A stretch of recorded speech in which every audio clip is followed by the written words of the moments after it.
Hello everyone, welcome to Examora. Daily current affairs में आपका फिर से स्वागत है।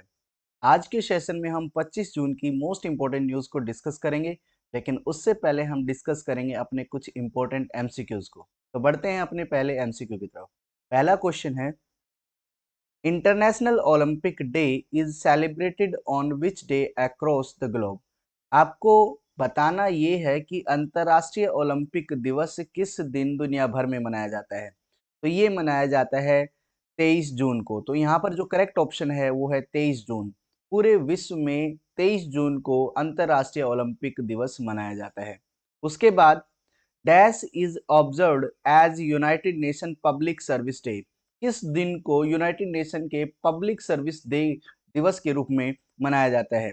ये मनाया जाता है 23 जून को। यहाँ पर भी करेक्ट ऑप्शन 23 जून है, यानी ऑप्शन नंबर ई यहाँ पर करेक्ट रहेगा। उसके बाद international women's day is observed across the world on which day. आपको बताना है कि अंतरराष्ट्रीय विधवा दिवस किस दिन मनाया जाता है। ये मनाया जाता है 23 जून को। तो यहाँ पर करेक्ट ऑप्शन रहेगा ऑप्शन नंबर सी, 23 जून। 23 जून को अंतरराष्ट्रीय विधवा दिवस मनाया जाता है। उसके बाद India's overall skill proficiency has slipped 4 places to be ranked at 68th position globally in Coursera Global Skill Report 2022। Coursera global skill report 2022 के अनुसार जो भारत की पोजीशन है वो 4 प्लेसेस नीचे खिसक गई है और 68वीं पोजीशन भारत की इस लिस्ट में रही है। तो आपको बताना है कि which country has topped in this report. किस कंट्री ने टॉप किया है इस रिपोर्ट में, ऐसा आपसे पूछा गया है। इस रिपोर्ट में टॉप किया है स्विट्जरलैंड ने। यहाँ पर जो करेक्ट ऑप्शन रहेगा वो रहेगा ऑप्शन नंबर ई, स्विट्जरलैंड।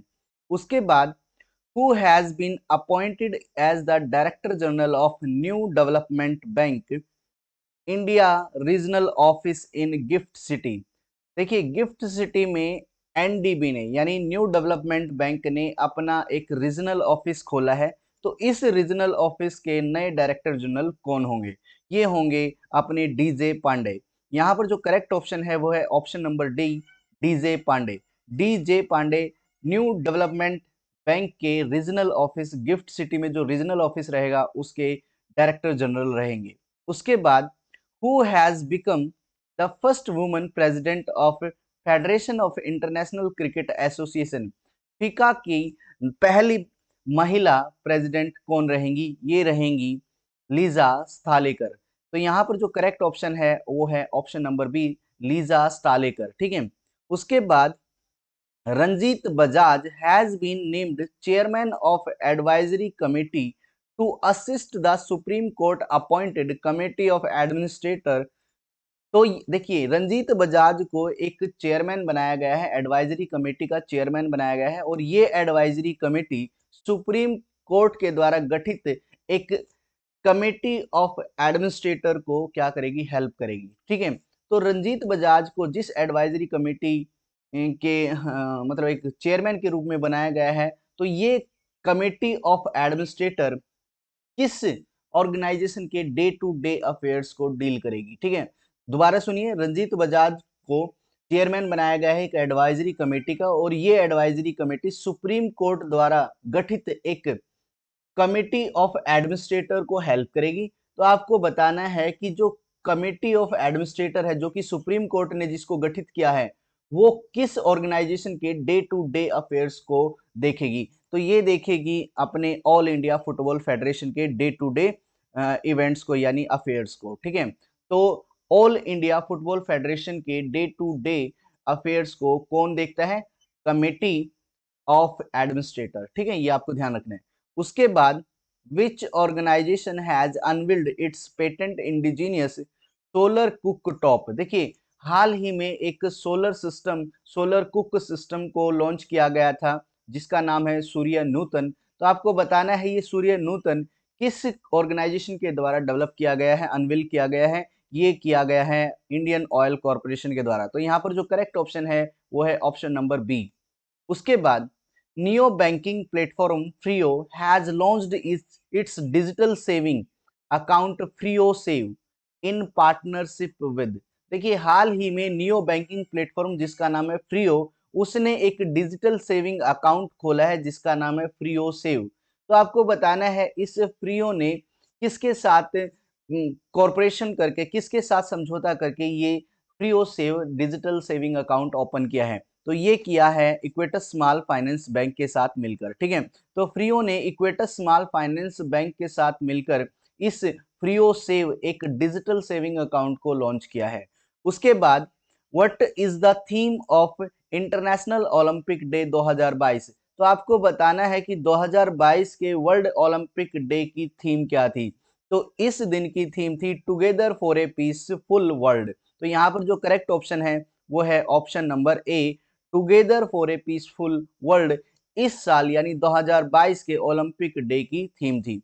उसके बाद which bank has recently launched a new portal called SIBTF Online for its corporate exim customer? देखिए हाल ही में किस बैंक ने अपने कॉर्पोरेट एग्जिम ग्राहकों के लिए SIBTF ऑनलाइन नामक एक नया पोर्टल लॉन्च किया है? तो ये पोर्टल लॉन्च किया है साउथ इंडियन बैंक ने। तो यहाँ पर जो करेक्ट ऑप्शन है वो है ऑप्शन नंबर ई, साउथ इंडियन बैंक। उसके बाद what is the theme of international window day 2022? अंतरराष्ट्रीय विधवा दिवस 2022 का विषय क्या था? ये विषय था sustainable solution for widows financial independence. ये इस साल के विडो डे का थीम रहा है, ठीक है। तो आपसे थीम पूछा जा सकता है, हो सकता है कि आपसे डे ना पूछा जाए लेकिन थीम आपसे पूछ लिया जाए, ठीक है। तो थीम आपके लिए, किसी भी पर्टिकुलर डे की थीम आपके लिए इंपॉर्टेंट हो जाती है। उसके बाद which bank recently launched online saving bank account opening facility through video based customer identification process जिसे कहा गया है वी सिप। तो वी सिप एक video based customer identification process है। इसको लॉन्च करने वाला कौन सा बैंक है? तो video based customer identification process को लॉन्च करने वाला बैंक है कर्नाटका बैंक। तो यहाँ पर जो करेक्ट ऑप्शन रहेगा वो रहेगा ऑप्शन नंबर ई। उसके बाद who among the following has launched her retirement from international cricket recently? हाल ही में किसने अपनी रिटायरमेंट को घोषित किया है इंटरनेशनल क्रिकेट से, ठीक है। तो ये घोषित किया है रोमेलीधर ने। तो यहाँ पर जो करेक्ट ऑप्शन है वो है ऑप्शन नंबर बी, रोमेलीधर ने हाल ही में ये घोषणा की है कि वो इंटरनेशनल क्रिकेट की सभी फॉर्म से संन्यास ले रही हैं। उसके बाद the world largest recorded fresh water fish a giant stingray was caught in the Mekong river in which country? तो आपको बताना है कि किस देश की मैकोंग रिवर में दुनिया की सबसे बड़ी फ्रेश वाटर फिश को पकड़ा गया है? तो ये है कंबोडिया। कंबोडिया की मैकोंग रिवर में दुनिया की सबसे बड़ी फ्रेश वाटर फिश जिसका नाम है स्टिंगरे, उसको पकड़ा गया है। उसके बाद हम बात करते हैं अपनी इंपॉर्टेंट न्यूज के बारे में। देखिए पहली न्यूज क्या कहती है? पहली न्यूज है Jammu and Kashmir to host G20 meeting in 2023। 2023 में जो G20 मीटिंग होगी उसको होस्ट करेगा जम्मू एंड कश्मीर, ठीक है। अगर हम बात करें जम्मू कश्मीर की तो ये होस्ट करेगा 2023 की जो G20 मीटिंग है उसको, ठीक है। अगर हम बात करें तो इसमें सारे वर्ल्ड के मेजर इकोनॉमी क्या करेंगी? पार्टिसिपेट करेंगी। जो वर्ल्ड की बेस्ट और बिगर इकोनॉमीज हैं वो यहाँ पर क्या करेंगी? इस समिट में पार्टिसिपेट करेंगी। अगर हम बात करें तो जम्मू कश्मीर गवर्नमेंट ने इस मीटिंग को ऑर्गेनाइज करने के लिए एक हाई लेवल कमेटी का भी गठन किया है, ठीक है। G20 मीटिंग को ऑर्गेनाइज करने के लिए जम्मू कश्मीर सरकार ने एक हाई लेवल मीटिंग को ऑर्गेनाइज किया है, एक तरीके से सेटअप किया है, जो कि देखरेख करेगी G20 मीटिंग के एक तरीके से उसके अवसर को, ठीक है। अगर हम बात करें तो commerce and industry minister Piyush Goyal इस साल के G20 मीटिंग के भारत के शेरपा रहेंगे, ठीक है। G20 मीटिंग के लिए भारत के शेरपा कौन रहेंगे? ये रहेंगे commerce and industry minister Piyush Goyal. तो आपसे पूछा जा सकता है, शेरपाज पूछे जाते हैं कि इस देश का शेरपा कौन था? तो इंडिया का शेरपा इस साल G20 मीटिंग में पीयूष गोयल जी रहने वाले हैं, ठीक है। ये आपसे पूछा जा सकता है। उसके बाद अगर हम बात करें according to ministry of external affair की मिनिस्ट्री के according India will hold G20 presidency from December 2022 1 दिसंबर 2022 से जो G20 समिट की प्रेसिडेंसी है वो इंडिया होल्ड करेगा। ठीक है, यानी इंडिया 1 दिसंबर 2022 से प्रेसिडेंट रहेगा G20 मीटिंग का। ठीक है, और ये 2023 तक रहेगा। उसके बाद अमृत सरोवर मिशन लॉन्च किया गया है by the government of India. Government of India के द्वारा एक नया मिशन जिसका नाम है अमृत सरोवर मिशन, उसको लॉन्च किया गया है गवर्नमेंट के द्वारा, और ये कहीं ना कहीं आजादी का अमृत महोत्सव का ही पार्ट है। आजादी के अमृत महोत्सव का पार्ट एक नई मिशन जिसका नाम है अमृत सरोवर, वो लॉन्च किया गया है प्रधानमंत्री नरेंद्र मोदी के द्वारा। अगर हम बात करें तो 24 अप्रैल 2022 को प्राइम मिनिस्टर नरेंद्र मोदी के द्वारा लॉन्च किया गया है एक मिशन जिसका नाम है अमृत सरोवर मिशन। ठीक है, और ये इसमें क्या किया जाएगा, रेनोवेट किया जाएगा बहुत सारे वाटर बॉडीज को। तो लगभग 75th वाटर बॉडीज को क्या किया जाएगा, रिनोवेट किया जाएगा और रेनोवेट किया जाएगा और एक तरीके से डेवलप किया जाएगा। ठीक है, अगर हम बात करें तो इसमें इंक्लूड किए गए हैं लगभग 12,241 साइट्स, जिसमें लगभग 4856 वाटर बॉडीज को अमृत सरोवर मिशन के अंडर लिया जाएगा और उनको रेनोवेट किया जाएगा, एक तरीके से डेवलप किया जाएगा। ठीक है, उसके बाद विवा टेक 2022 कॉन्फ्रेंस में इंडिया को रिकॉग्नाइज किया गया है as a country of the year. ठीक है, तो एक तरीके से विवा टेक 2022 की जो लिस्ट है उसमें इंडिया को चुना गया है कंट्री ऑफ द ईयर। अगर हम बात करें तो यूरोप की बिगेस्ट स्टार्टअप कॉन्फ्रेंस है विवा टेक 2022। ठीक है, 2022 का ये रिजल्ट है। अगर हम बात करें विवा टेक 2022 के कॉन्फ्रेंस के अकॉर्डिंग तो ये इन्होंने चुना है भारत को as the country of the year. तो ये भारत के लिए एक ट्रेमेंडस ऑनर है। ठीक है, क्योंकि भारत को चुना गया है country of the year in विवा टेक 2020 की कॉन्फ्रेंस में, विवा टेक 2020 की कॉन्फ्रेंस में। अगर हम बात करें तो ministry of railway and communication, electronics and information technology, जो कौन है, अश्विनी वैष्णव है, इन्होंने इनोग्रेट किया था इंडिया पवेलियन को इस एग्जीबिशन में जिसका नाम है विवा टेक 2020, जो कि पेरिस फ्रांस में आयोजित हो रही थी। ठीक है, तो आपसे पूछा जा सकता है विवा टेक 2020 कॉन्फ्रेंस कहां पर आयोजित हो रही थी। ये पेरिस में, फ्रांस के पेरिस में आयोजित हो रही थी, और इसमें अपने अश्विनी वैष्णव जो कि ministry of railway, communication, electronics and information technology हैं, ठीक है, इन्होंने क्या किया था, अपने इंडिया पवेलियन को इनोग्रेट किया था, एक तरीके से रिप्रेजेंट किया था।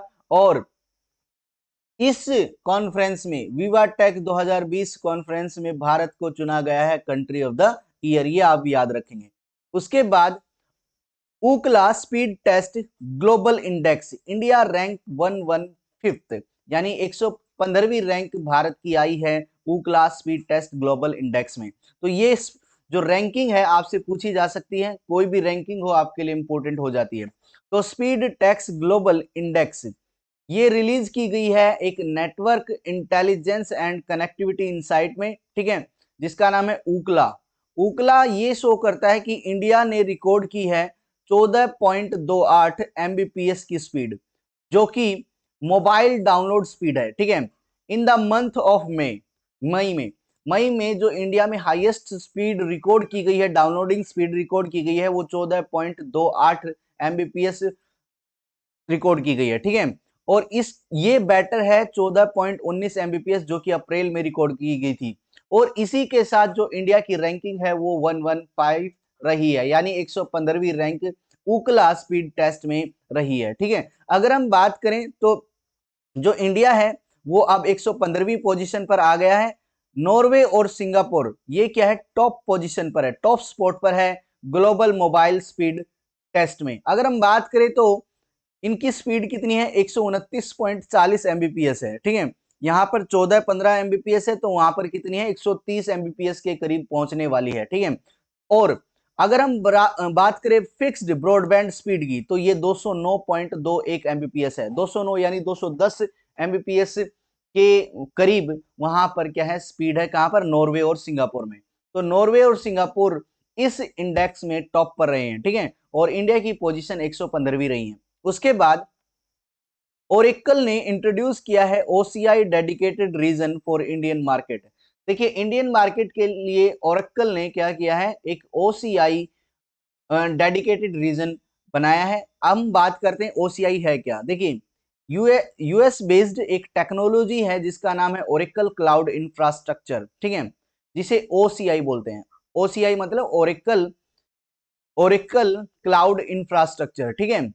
इन्होंने एक Oracle cloud service platform introduce किया है इंडियन मार्केट के लिए, ठीक है।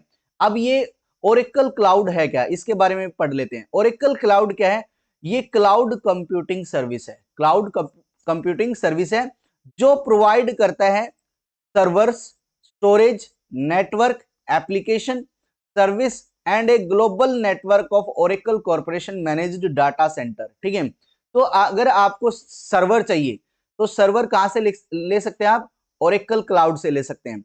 स्टोरेज चाहिए तो वो भी क्या है, आप ले सकते हैं ओरेकल क्लाउड से। तो ओरेकल क्लाउड एक कंप्यूटिंग सर्विस है, ओरेकल कंप्यूटिंग सर्विस है जो आपको सर्वर्स, स्टोरेज, नेटवर्क, एप्लीकेशंस वगैरह प्रोवाइड कराती है। तो ये एक बहुत बड़ा नेटवर्क सिस्टम है, ऑनलाइन नेटवर्क सिस्टम है। तो ओरेकल बेस कंपनी ने ओरेकल क्लाउड इंफ्रास्ट्रक्चर का एक डेडिकेटेड रीजन हमारे देश में भी स्टार्ट किया है, लॉन्च किया है, ठीक है। अगर हम बात करें ओरेकल की स्थापना हुई थी 16 जून 1977 में। इसके फाउंडर थे लैरी एलिसन, बॉब माइनर और ओडी ओट्स, ठीक है।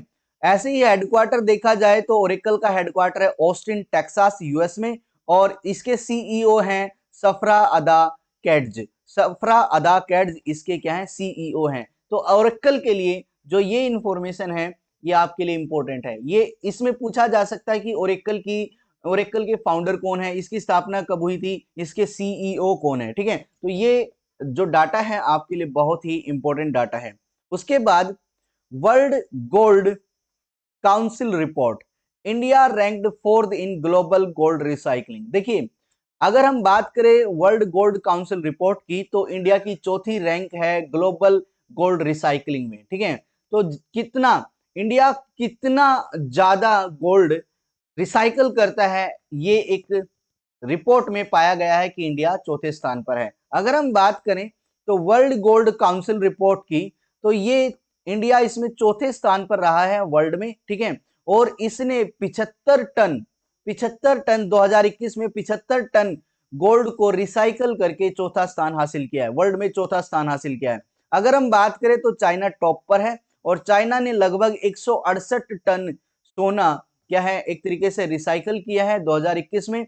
ऐसे ही इटली सेकंड पोजीशन पर रहा है, इटली ने लगभग 80 टन सोना रिसाइकल किया है। और ऐसे ही यूएस 78 टन सोने को रिसाइकल करके थर्ड रैंक पर आया है, ठीक है। चौथी रैंक पर इंडिया है, ठीक है। तो पहली रैंक पर चाइना है जिसने लगभग 168 टन सोना रिसाइकल किया है 2021 में। इटली सेकंड नंबर पर रहा है, इसने 80 टन सोना रिसाइकल किया है।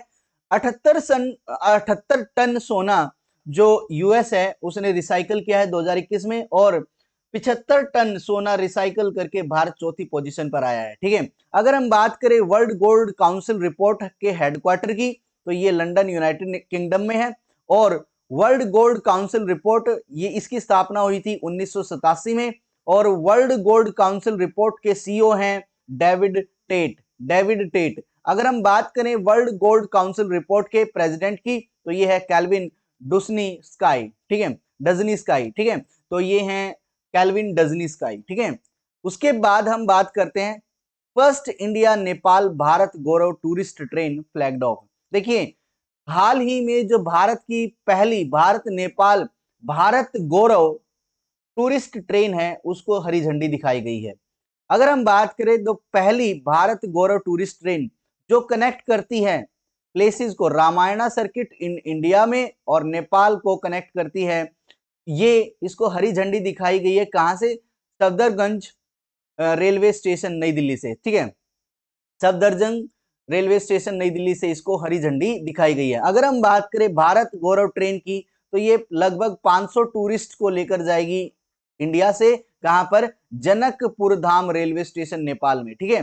तो इंडिया से कहां पर जाएगी, नेपाल में जाएगी। इंडिया के सफदरजंग रेलवे स्टेशन से लेकर ये जनकपुर धाम रेलवे स्टेशन नेपाल तक जाएगी, ठीक है। और ये लगभग 500 यात्रियों को लेकर जाएगी, ठीक है। तो इसको हरी झंडी दिखा दी गई है। तो आपसे पूछा जा सकता है रेल का नाम क्या है, तो भारत गौरव टूरिस्ट ट्रेन है ये, ठीक है, जो कि इंडिया और नेपाल के बीच चलाई गई है। अगर हम बात करें यूनियन रेलवे मिनिस्टर, ये हैं कौन, अश्वनी वैष्णव, ठीक है।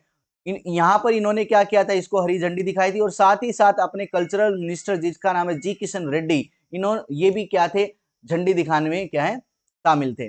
अगर हम बात करें India jump 2 spots to 104 in FIFA ranking. FIFA ranking में जो इंडिया है वो 104वीं पोजीशन पर आया है, 104th पोजीशन पर रहा है। अगर हम बात करें तो इंडिया फुटबॉल टीम, इन्होंने क्या किया है, एक गुड हार्वेस्ट को एक तरीके से रीप किया है।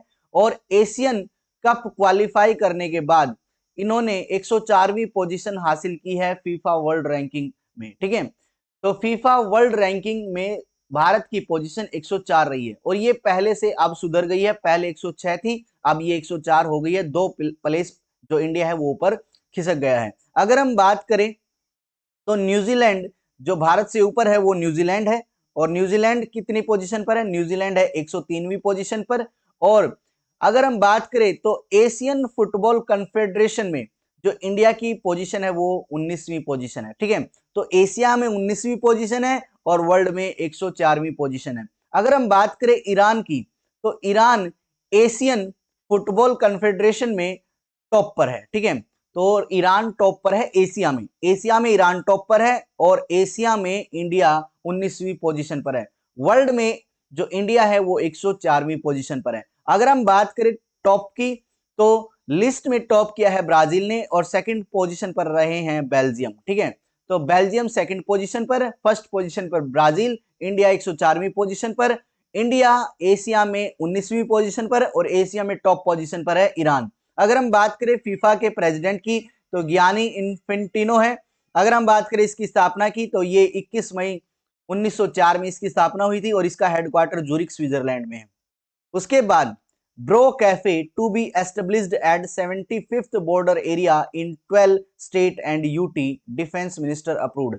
डिफेंस मिनिस्ट्री ने अप्रूव किया है कि 12 स्टेट और यूटीज में लगभग 75 बॉर्डर्स पर क्या बनाए जाएंगे, ये एक ब्रो कैफे बनाए जाएंगे, ठीक है। तो ये एक बहुत ही अच्छी पहल है। इसमें क्या किया जाएगा, जो बॉर्डर एरियाज हैं वहां पर भी एक तरीके से, वहां पर भी लोगों को एक तरीके से कैफे प्रोवाइड किए जाएंगे, ठीक है। अगर हम बात करें डिटेल की, तो देखिए क्या है, बॉर्डर रोड ऑर्गेनाइजेशन क्या करेगा, 75 आउटलेट बनाएगा लगभग 12 स्टेट यूटी के एक तरीके से बॉर्डर पर, ठीक है, जिनको कहा जाएगा ब्रो कैफे। क्या कहा जाएगा, ब्रो कैफे कहा जाएगा।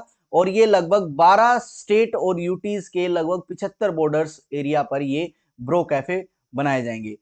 और देखिए ये जो कैफे हैं ये डिजाइन किए गए हैं to offer fundamental comfort and amenities to visitor, increase economic activity in the border region and create job for local population। ये जो मकसद है, ये ब्रो कैफे बनाने का जो मकसद है वो है कि वहां पर फंडामेंटल कंफर्ट दिया जाए लोगों को, ठीक है। एक तरीके से वहां पर वस्तुएं उपलब्ध कराई जाए लोगों को, वहां पर इकोनॉमिक एक्टिविटी हो सके, ठीक है, बॉर्डर एरिया में इकोनॉमिक एक्टिविटी हो सके और वहां पर जो वहां के लोकल्स हैं उनको जॉब प्रोवाइड की जा सके। तो इन चीजों को ध्यान में रखते हुए ब्रो कैफे का एक तरीके से प्लान है वो किया गया है, ठीक है। अगर हम बात करें ब्रो की, तो बॉर्डर रोड ऑर्गेनाइजेशन की स्थापना हुई थी 7 मई 1960 को। इसका हेडक्वार्टर नई दिल्ली में है और इसके डायरेक्टर जनरल है लेफ्टिनेंट जनरल राजीव चौधरी। तो ये आपके लिए इंपॉर्टेंट है, ब्रो के बारे में पूछा जाता है, कई बार पूछा जा चुका है ब्रो के बारे में, तो आप इसको नोट डाउन करेंगे। उसके बाद union minister Prahlad Singh Patel इनोग्रेट्स the national conference on millets. बाजरे पर एक नेशनल कॉन्फ्रेंस रखी गई है जिसको प्रहलाद सिंह पटेल ने इनोग्रेट किया है। इनके बारे में डिटेल पढ़ते हैं, देखते क्या है। Union minister of state for food processing and industry Prahlad Singh Patel. देखिए आपसे पूछा जा सकता है प्रहलाद सिंह पटेल कौन सी मिनिस्ट्री के हैं, तो minister of state for food processing industry के मिनिस्टर कौन है, प्रहलाद सिंह पटेल हैं। इन्होंने एक बाजरे पर नेशनल कॉन्फ्रेंस को क्या किया है, इनॉग्रेट किया है। मिलेट्स पर यानी बाजरे पर जो एक नेशनल कॉन्फ्रेंस है उसको इनॉग्रेट किया है अपने union minister of state for food processing industry Prahlad Singh Patel. ठीक है, अगर हम बात करें तो इस साल की जो थीम थी, इस कॉन्फ्रेंस की जो थीम थी वो थी the future super food for India, future super food for India in new Delhi. देखिए क्या है, जो ये कॉन्फ्रेंस हुई है ये नई दिल्ली में आयोजित हुई है और इसको ऑर्गेनाइज किया है, इस कॉन्फ्रेंस को ऑर्गेनाइज किया है एसोचैम ने। ठीक है, तो आपको याद रखना है एसोचैम ने इसको क्या किया है, एक तरीके से ऑर्गेनाइज किया है और इस कॉन्फ्रेंस को इनॉग्रेट किया था प्रहलाद सिंह पटेल ने। ठीक है, अगर हम बात करें इंडिया के बारे में तो इंडिया 5th लार्जेस्ट एक्सपोर्टर है मिलेट्स का। ठीक है, बाजरे के संदर्भ में देखा जाए, बाजरे से रिलेटेड अगर हम बात करें तो इंडिया 5th लार्जेस्ट कंट्री है। ठीक है, एक्सपोर्टर है। उसके बाद government department will work with SBI to establish an integrated pension platform. देखिए क्या करेगा गवर्नमेंट डिपार्टमेंट, एसबीआई के साथ काम करेगा। गवर्नमेंट डिपार्टमेंट, जो गवर्नमेंट का पेंशन डिपार्टमेंट है वो एसबीआई के साथ काम करेगा ताकि इंटीग्रेटेड पेंशन प्लेटफॉर्म को इनोग्रेट किया जा सके, उसको रन कराया जा सके। अगर हम बात करें तो एक ऑर्डर है जिसमें इंप्रूव किया जाएगा quality of life for senior. जो हमारे सीनियर्स हैं उनको पेंशन देने के लिए, उनकी लाइफ क्वालिटी को इंक्रीज करने के लिए जो स्टेट बैंक ऑफ इंडिया है वो गवर्नमेंट ऑफ इंडिया के साथ काम करेगा। स्टेट ऑफ इंडिया किसके साथ काम करेगा, department of pension and pensioner welfare यानी डीओपीडब्ल्यू के साथ काम करेगा एसबीआई, ताकि जो लाइफ ऑफ सीनियर्स हैं उनको इंप्रूव किया जा सके। ठीक है, अगर हम बात करें एसबीआई के चेयरपर्सन की तो ये दिनेश कुमार खारा है और इसका हेडक्वार्टर मुंबई में है और इसकी स्थापना हुई थी 1 जुलाई 1955 को। तो 1 जुलाई 1955 को किसकी स्थापना हुई थी, ये एसबीआई की स्थापना हुई थी। अगर हम बात करें नेक्स्ट न्यूज की तो है यस बैंक और RuPay entered into A strategic corporation with card 91। Card 91 RuPay और यस बैंक ने आपस में समझौता किया है। अब हम बात करते हैं डिटेल की। देखिए national payment corporation of India NPCI flagship product जिसका नाम है रुपे और कार्ड 91, एनपीसीआई के ही प्रोडक्ट है ये रुपे और कार्ड 91। ठीक है, इनके साथ जो समझौता किया है वो किसने किया है, ये किया है अपने यस बैंक ने। ठीक है, एक तरीके से एनपीसीआई के प्रोडक्ट है रुपे और एक तरीके से कार्ड 91, तो इनके साथ समझौता किया है अपने यस बैंक ने। ठीक है, अगर हम बात करें तो कार्ड 91 क्या करता है, डेवलप करता है कार्ड मैनेजमेंट सिस्टम को जो कि अनेबल करता है बिजनेस को टू इंट्रोड्यूस ए को ब्रांडेड कार्ड प्रोडक्ट। ठीक है, तो देखिए को ब्रांडेड कार्ड प्रोडक्ट का मतलब होता है कई बैंक एक साथ मिलकर एक क्रेडिट कार्ड लॉन्च करते हैं, दैट इज को ब्रांडेड क्रेडिट कार्ड। तो को ब्रांडेड कार्ड को एक तरीके से इंट्रोड्यूस करने के लिए कार्ड 91 एक कार्ड मैनेजमेंट सिस्टम लॉन्च करता है। ठीक है, कार्ड मैनेजमेंट सिस्टम बनाता है कार्ड 91। तो इसके साथ यस बैंक ने और रुपे ने क्या किया है, एक तरीके से आपस में समझौता किया है ताकि जो को ब्रांडेड क्रेडिट कार्ड है उनको अच्छे से उनकी रेंज आपके सामने प्रोड्यूस की जा सके, मार्केट में उनकी एक वाइड वैरायटी उन कार्ड्स की लाई जा सके। ठीक है, तो यस बैंक के फाउंडर है राणा कपूर, ये भी आपसे पूछा जा सकता है यस बैंक के फाउंडर कौन है, राणा कपूर। इसके चेयरमैन है सुनील मेहता और इसके एमडी और सीईओ हैं प्रशांत कुमार। ठीक है, उसके बाद हम बात करते हैं नेक्स्ट न्यूज की। Senior IPS officer Dinkar Gupta is appointed director general of national investigation agency. देखिए नेशनल इन्वेस्टिगेशन एजेंसी के डायरेक्टर जनरल किन्हें बनाया गया है, ये एक सीनियर आईपीएस ऑफिसर है जिनका नाम है दिनकर गुप्ता। दिनकर गुप्ता को एनआईए के डायरेक्टर जनरल अपॉइंट किया गया है। अगर हम बात करें अपॉइंटमेंट कमेटी ऑफ कैबिनेट यानी ACC, appointment committee of cabinet, इन्होंने अपॉइंट किया है former Punjab director general of police DGP Dinkar Gupta as director general of national investigation agency. National investigation agency के डायरेक्टर जनरल के रूप में दिनकर गुप्ता को चुना गया है जो कि पहले डीजीपी थे पंजाब के। ठीक है, अगर हम बात करें नेशनल इन्वेस्टिगेशन एजेंसी का, इसका हेडक्वार्टर नई दिल्ली में है और इसके फाउंडर राधा विनोद राजू हैं, राधा विनोद राजू हैं और इसकी स्थापना हुई थी 31 दिसंबर 2008 को। तो आपसे एनआईए के बारे में पूछा जा सकता है, नेशनल इन्वेस्टिगेशन एजेंसी के बारे में पूछा जा सकता है। इसके फाउंडर कौन है ये इंपॉर्टेंट है, राधा विनोद राय, राधा विनोद राजू, राधा विनोद राजू इसके क्या है, फाउंडर है। अगर हम बात करें union minister Piyush Goyal, union minister Piyush Goyal इनोग्रेट mango festival in Belgium. देखिए हाल ही में यूनियन मिनिस्टर पीयूष गोयल ने मैंगो फेस्टिवल को इनोग्रेट किया है बेल्जियम में। अगर हम बात करें पीयूष गोयल ने क्या किया है, ये union minister of commerce and industry हैं, इन्होंने इनोग्रेट किया है मैंगो फेस्टिवल को ब्रुसेल बेल्जियम में, यानी बेल्जियम की राजधानी ब्रुसेल में इन्होंने इनोग्रेट किया है मैंगो फेस्टिवल को। और जो पीयूष गोयल हैं वो हमारे union minister of commerce and industry हैं। अगर हम बात करें तो ये जो इंडिया है एक बिग सप्लायर ऑफ मैंगो है, ठीक है, बहुत बड़ा सप्लायर है मैंगोज का। तो इस इवेंट में बहुत सारे वैरायटी थी मैंगोज की, कौन कौन सी थी, जैसे बाण गाना पल्ली, ऐसा कोई है, आंध्र प्रदेश का कोई आम है, और मालिहाबाद देसारी उत्तर प्रदेश का है। तो बहुत सारे आमों की वैरायटी है, मैंगोज की वैरायटी है। तो यहाँ पर उन्होंने उस एग्जीबिशन में क्या है एक तरीके से सारे मैंगोज को दिखाया गया था, ठीक है। तो इस को इनोग्रेट किया था पीयूष गोयल ने, ठीक है, मैंगो फेस्टिवल को। उसके बाद government to transfer NDPS from ministry of finance to ministry of home affairs. देखिए गवर्नमेंट ने क्या किया है, गवर्नमेंट ने जो अपना नारकोटिक्स ड्रग और साइकोट्रॉपिक सब्सटेंस का जो डिपार्टमेंट है, या फिर हम कह सकते हैं illicit traffic in narcotic drugs and psychotropic substance है, इनका डिपार्टमेंट है जो, ठीक है, एक ऐसा कह सकते हैं नारकोटिक्स का डिपार्टमेंट जो है उसको ट्रांसफर कर रहे हैं फाइनेंस मिनिस्ट्री से मिनिस्ट्री ऑफ होम अफेयर्स में, ठीक है। ऐसा कह सकते हैं जो ये डिपार्टमेंट है narcotics drugs and psychotropic substance का, ये डिपार्टमेंट पहले आता था फाइनेंस मिनिस्ट्री में, अब इसको ट्रांसफर किया जा रहा है होम मिनिस्ट्री के अंडर। तो ये न्यूज थी और इसको ट्रांसफर कर रहे हैं अपने अमित शाह जी, ठीक है। अगर हम बात करें Delhi airport become India's first to run entirely on hydro and solar energy. Delhi हवाई अड्डा देश का पहला हवाई अड्डा बन गया है जो वर्क करता है कंप्लीटली सोलर एनर्जी पर और हाइड्रो पावर एनर्जी पर।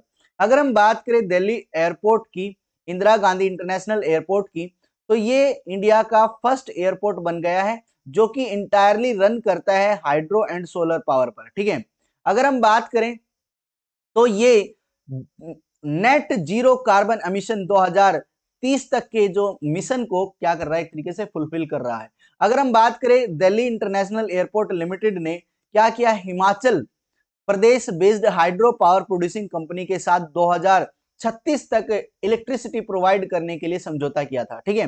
तो आपको यह भी याद रखना है कि दिल्ली इंटरनेशनल एयरपोर्ट ने क्या किया था, Himachal Pradesh based hydro power producing company के साथ 2036 तक बिजली देने का समझौता किया था। अगर हम बात करें गुजरात के सीएम भूपेंद्र पटेल ने क्या किया है, 17वीं साला प्रवेशोत्सव को लॉन्च किया है, ठीक है। तो आपको याद रखना है 17वीं साला प्रवेशोत्सव को गुजरात के मुख्यमंत्री भूपेंद्र पटेल ने लॉन्च किया है। अगर हम बात करें गुजरात में चीफ मिनिस्टर भूपेंद्र पटेल ने लॉन्च किया है 17वीं साला प्रवेशोत्सव को, ठीक है, साला प्रवेशोत्सव को भूपेंद्र सिंह पटेल ने लॉन्च किया है। अगर हम बात करें तो ये क्या है, 3 डे एनरोलमेंट ड्राइव, ये जो 3 दिन का एनरोलमेंट ड्राइव है ये ओपन हो चुका है, बिगिन हो चुका है, और ये बिगिन हुआ है मेमादपुर